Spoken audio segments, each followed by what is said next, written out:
From Neural Newscast, I'm Elise Moreau. And I'm Oliver Grant. Today is May 22nd, 2026. We are looking at a date that spans the rise of ancient empires and the birth of modern aviation. In 334 BC, Alexander the Great led his Macedonian army to a decisive victory over Darius III of Persia at the Battle of the Granicus.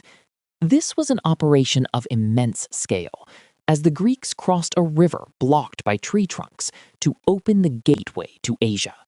The operational detail there is fascinating, Elise. Alexander wasn't just fighting a battle.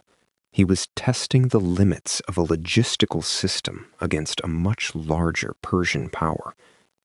We see a similar pattern of system testing much later in history on this same day.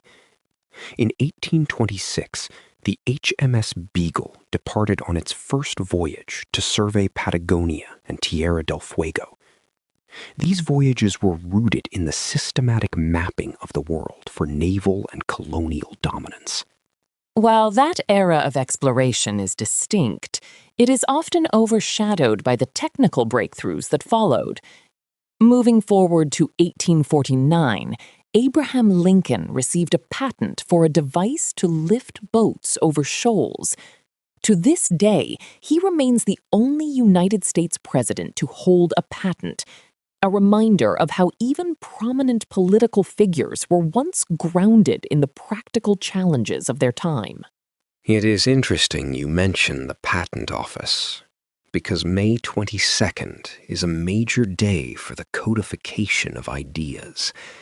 In 1906, the Wright Brothers were finally granted patent number 821,393 for their flying machine, 3 years after they applied.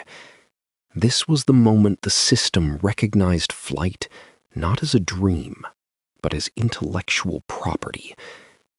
We also saw Leroy Buffington patent a system for skyscrapers in 1888, and Augustine Sackett received the patent for drywall in 1894.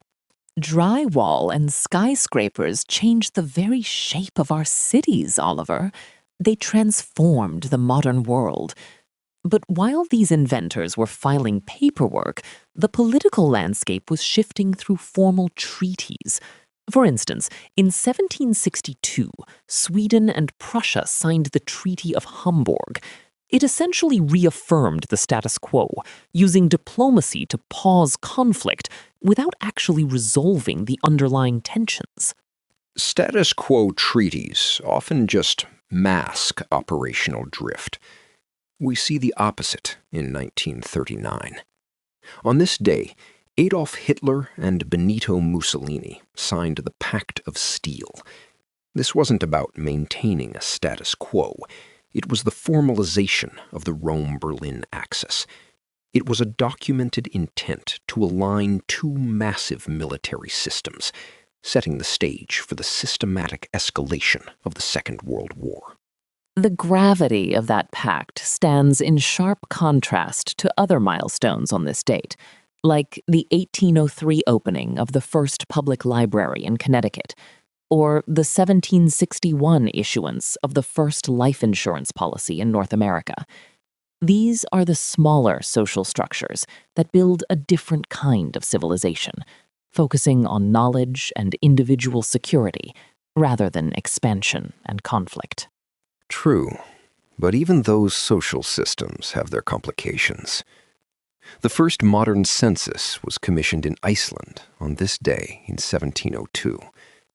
While we view a census as a public good, it is fundamentally a system of categorization and control by the state.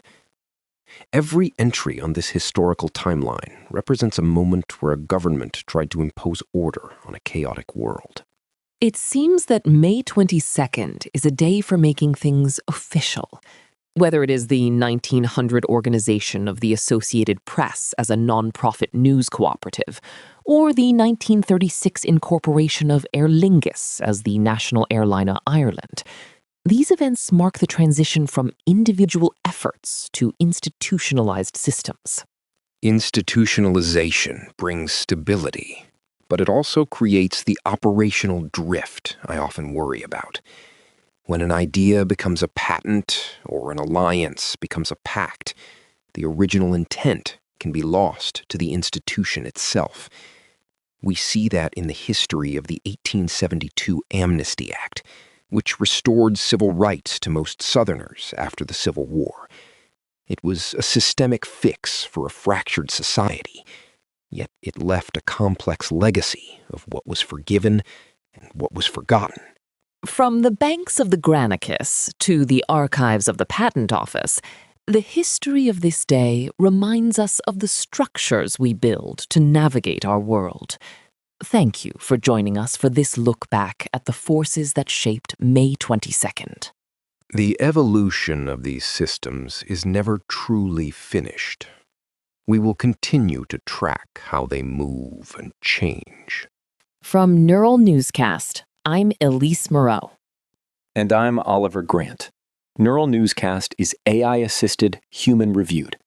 View our AI transparency policy at neuralnewscast.com. From Neural Newscast, I'm Elise Moreau. And I'm Oliver Grant. Neural Newscast is AI-assisted, human-reviewed. View our AI transparency policy at neuralnewscast.com.